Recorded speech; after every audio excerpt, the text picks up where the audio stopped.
아시아투데이 2026년도 2월 18일자 기사. 썬가 크루스 나의 정치 코멘트입니다. 미 흔들리고 중은 밀어붙인다. 한국의 선택은 중국과 미국 사이에서 한국 선택이라는 거예요. 남중국해 긴장 고조, 미중 군사적 신경전. 2020년 8월 28일 중국 인민해방군 남부정부는 미 해군 이지스 구축함 머스틴함이 전날 남중국의 파라셀 군도 인근 해역을 통과했다고 발표했다. 파라셀 군도는 중국이 끊임없이 계속해서 영유권을 주장하는 분쟁지역으로 미군 이 해역에 항행의 자유작전을 지난 바이든 행정부까지 시세해왔다. 인도태평양의 힘의 구조가 변곡점에 들어섰다. 겉으로는 미 항모 전단이 서태평양을 순항하고 동맹체제도 유지되고 있다. 그러나 수면 아래에서는 균열의 조짐이 익힌다. 미국의 군사력이 여전히 강력하지만 경제, 외교, 산업을 통합하는 장기 전략의 일관성은 시험대에 올랐다.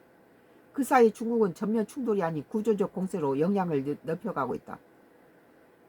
그 해군력이 중국이 세계 1위예요. 미국이 1위에서 오바마 행정부부터 14위로 밀려난 상태죠.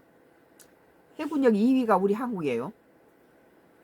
미국 대표적인 인도태평양 전략 전문가이자 대중전략가인 제 쿠퍼는 최근 분석에서 이를 군사력은 남았지만 전략 통합은 약화된 상태라고 분석했다. 미국이 많이 약화됐다는 거예요.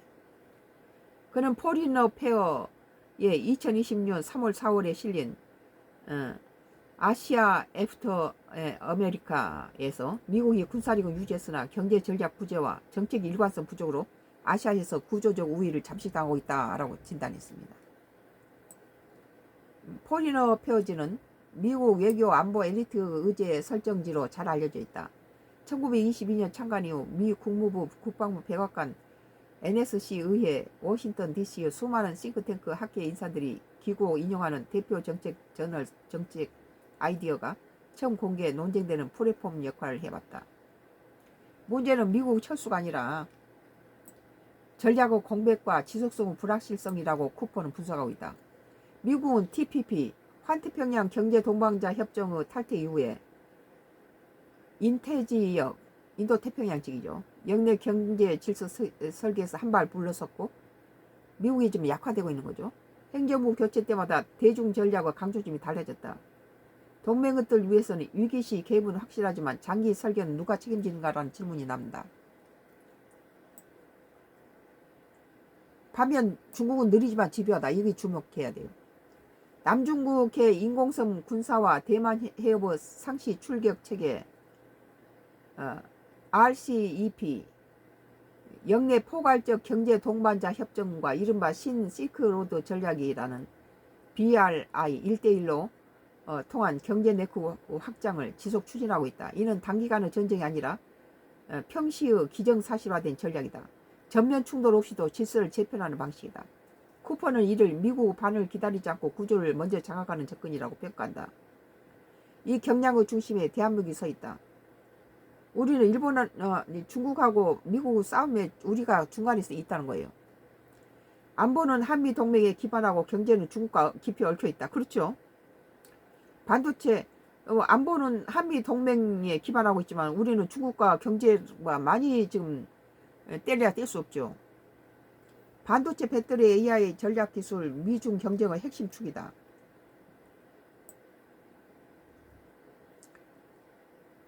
정성장 세종연구소 부소장은 특히 지정학적으로 대만 해협과 한반도가 연동되는 구조에 있다.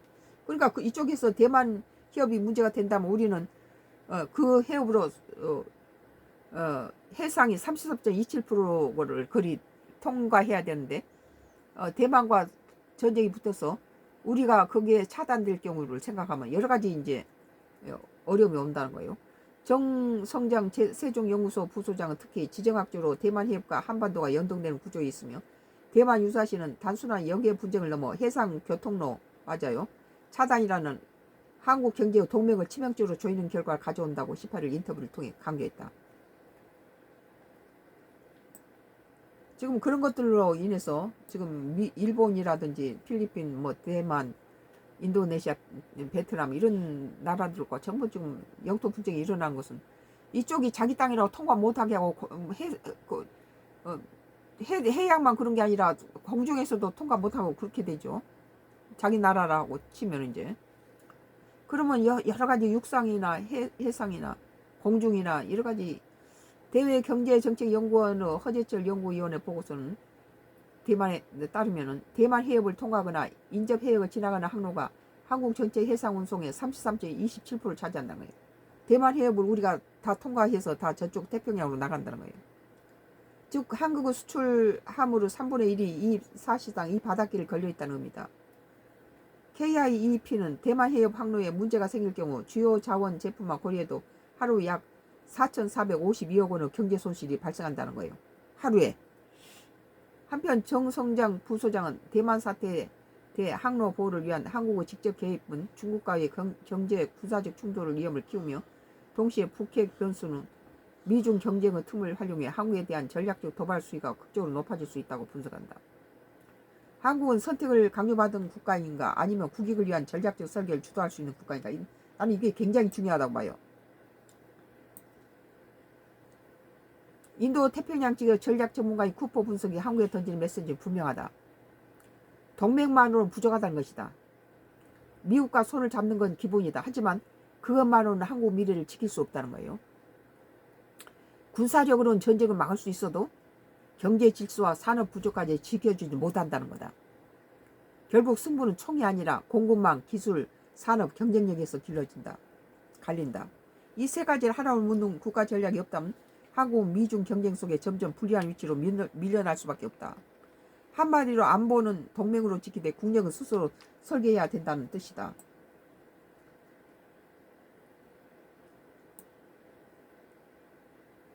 주은식 한국전략문제연구소 소장으로부터 우리 국익을 위해 전략적 설계를 주도할 수 있는 해법에 대해 물어봤다. 첫째, 한미 동맹의 질적 심화다. 방위 공략을 넘어 해양 미사일 방어 우주 사이버 영역까지 통합한 공동 전략 설계가 필요하다. 억지력을 다층화해 해색지대의 위협에 상시 대응해야 한다. 둘째는 경제 안보 패키지 전략 구축이다. 공급망 동맹을 강화하고 전략기술 투자를 확대해야 한다. K방사는 단순 수출 사업이 아니라 전략 네트워크를 연결하는 플랫폼이 되어야 한다. 산업과 안보를 분리하는 사고에서 벗어나야 한다는 거예요. 셋째, 해양 중심 사고 전환이다. 말라카 해협, 남중국해, 대만 해협은 한국 생명선이다. 원해 작전 능력, 잠수함 전력, 해상 초계, 무인체계 확대는 선택이 아니라 필수다. 인도 태평양 다국적 훈련 참여 역시 전략적 존재감을 높이는 수단이다. 넷째는 전략적 자율성의 축적이다. 독자, ISR, 정보감시 정찰 능력, 우주감시체계, 미사일 방어 다층화 등 선택지를 넓히는 투자가 필요하다. 동맹 기반 위에서 자율성을 키워야만 불확실성에 대응할 수 있다. 우리 한국이 중국과 미국의 이런 데서 살아남기 위한 그런 방법이란 거예요. 굉장히 중요한 거예요. 인도 태평양 질서는 아직 결정되지 않았다. 그러나 분명한 것은 전략 공백은 곧 구조적 열세로 이어진다는 점이다. 미국이 통합 전략을 복원하지 못하면 중국은 시간을 무기로 삼아 질서를 재편할 것이다. 중국은 아주 느릿하면서도 견고하게 지금 뭐 이 배라든지 뭐 엄청난 숫자로 늘리고 있는데 미국은 1년에 하나씩 밖에 선박을 건축 못하는 거예요. 한국 그 과정은 수동적 피해자가 될 것인가 아니면 능동적 설계자가 될 것인가.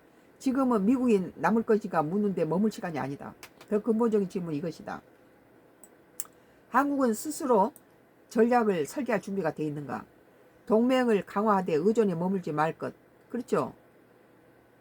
미국이 우리 한국을 중요한 동맹으로 여긴 것은 우리가 북한의 발등이 떨어졌기 때문에 화력 강한 것을 개발하다 보니까 우리는 자주 그 국방에 나아가다 보니까 미국이 요구한 모든 것들이 더 앞서 나가고 있었다 그렇게 볼 수 있어요. 동맹을 강화하되 의존에 머물지 말 것, 산업 안보 기술을 묶는 국가 패키지 전략을 구축할 것. 인도 태평양 10년의 항면은 바로 이 설계 능력이 달려있다는 거예요. 아주 오늘 중요한 부분인데 이런 건 정치인 하는 놈들이 쌈질 좀 하지 말고 이건 좀 봤으면 좋겠어요.